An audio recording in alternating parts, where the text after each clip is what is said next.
प्रेमित्रों, जय श्री कृष्ण। मुहूर्त ज्योतिष पर मैं आचार्य डॉक्टर विष्णु कुमार मिश्रा आपका बहुत बहुत स्वागत करता हूं। आज मैं आपके समक्ष गवर्नमेंट जॉब, सरकारी नौकरी को लेकर के पार्ट 3 भाग 3 की चर्चा करेंगे। पर मैं विषय क्रम में आगे बढ़ूं उससे पहले आपसे आग्रह, अगर आपने अभी तक हमारे चैनल को सब्सक्राइब नहीं किया है तो प्लीज चैनल को सब्सक्राइब करें, साथ ही नोटिफिकेशन बेल को भी प्रेस कर लें। अगर आप अपनी या अपनों की जन्म कुंडली का बृहद प्रेडिक्शन कराना चाहते हैं, विश्लेषण कराना चाहते हैं, किसी भी किस्म का हमसे ज्योतिषी परामर्श प्राप्त करना चाहते हैं, अथवा उत्तम क्वालिटी के रियल राशि रत्न आदि प्राप्त करना चाहते हैं, तो आप स्क्रीन पर फ्लैश हो रहे नंबरों पर हमसे संपर्क कर सकते हैं।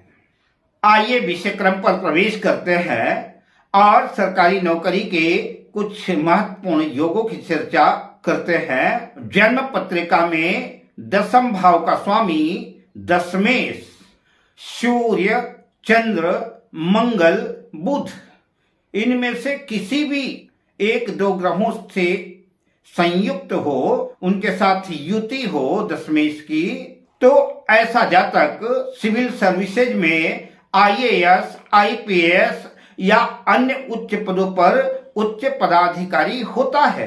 ऐसे जातकों के पास राजसी, ठाट बाट सब कुछ रहता है। ऐसे जातक अत्यंत प्रतिभाशाली, भाग्यशाली होते हैं। अगर दशमेश देव गुरु बृहस्पति से युक्त हो तो ऐसा जातक सरकार से धनार्जन करता है। लग्नेश बलवान हो और दशमेश देवगुरु बृहस्पति के साथ शनि से भी संबंध बनाए तो ऐसा जातक न्यायाधीश या दंडाधिकारी होता है।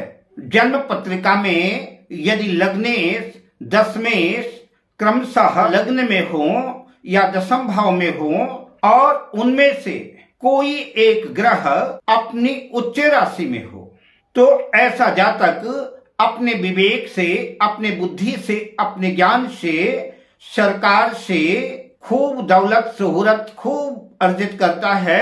ऐसे जातक की यश कीर्ति भी दूर तक फैलती है और ऐसे जातक सरकार से लाभ अर्जित करते हैं।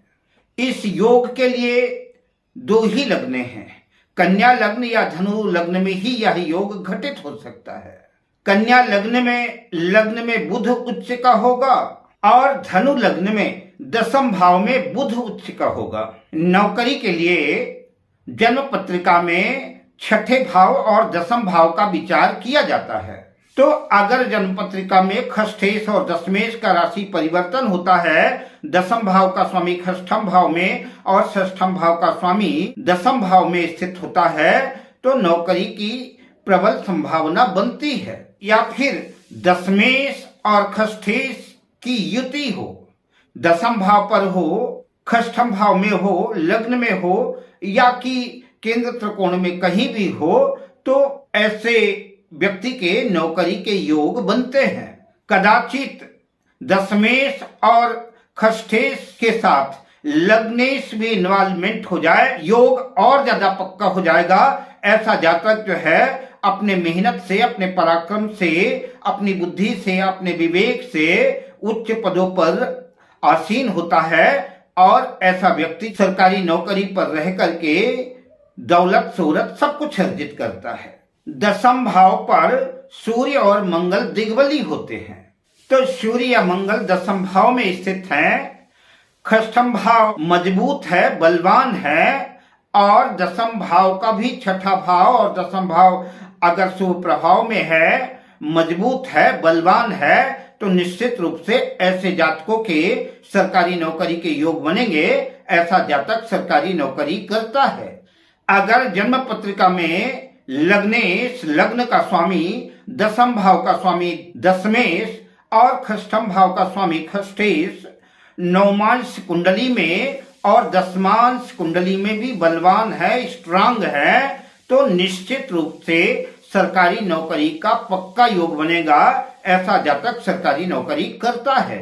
अगर नवमांश और दशमांश कुंडली में भी लग्नेश दशमेश अपनी स्वराशि उच्च राशि में है तो ऐसे जातक को बहुत कम उम्र में ही और ज्यादा अधिक मेहनत भी नहीं करनी पड़ेगी, अतिशीघ्र जो है बेहतर नौकरी मिलती है और कार्य क्षेत्र में भी ज्यादा कठिनाइयों का मुश्किलों का सामना नहीं करना पड़ता। अगर जन्म पत्रिका में लग्नेश और पंचमेश का दशम भाव से संबंध बनता है और लग्न कुंडली, नवमांश कुंडली, दशमांश कुंडली तीनों कुंडलियों में देवगुरु बृहस्पति बलवान है और उनकी दशम भाव पर दृष्टि है तो ऐसा जातक उच्च पदों पर पदासीन होता है, IAS, IPS उच्चाधिकारी होता है अथवा बहुत बड़े ओहदों पर मंत्री मिनिस्टर आदि ऐसा जातक हो सकता है। जन्म पत्रिका में दशम भाव चाहे कितना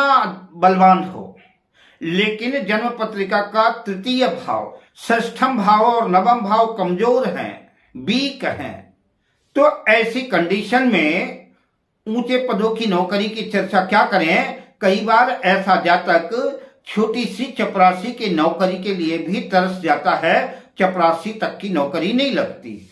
अतः दशम भाव का जो भाग्य भाव है वो छठा भाव है, तो दशम भाव का भाग्य भाव, छठा भाव मजबूत हो, छठा भाव नौकरी का भी भाव है और तृतीय भाव दशम भाव के शत्रु जो है, दशम भाव के शत्रु का भाव, तो तृतीय भाव जब बलवान होगा तो ऐसे जातक को अपने शत्रुओं से मुकाबला करने में ऐसा जातक सक्षम होगा और उसको नौकरी लगेगी ही। और भाग्य नवम भाव की तो बात ही क्या करें, नवम भाव भाग्य का भाव है, तो भाग्य अगर साथ देता है तो इससे बढ़िया उत्तम बात क्या हो सकती है। इसलिए लग्नेश अच्छी पोजीशन में हो, दशम भाव का तो बलवान होना आवश्यक ही है, तृतीय भाव भी अच्छा हो, षष्ठम भाव भी अच्छा हो और नवम भाव भी अच्छा हो। जिनकी पत्रिका में ये भाव बढ़िया है उसकी सर्वत्र विजय होती है, वो मिट्टी को भी स्पर्श करता है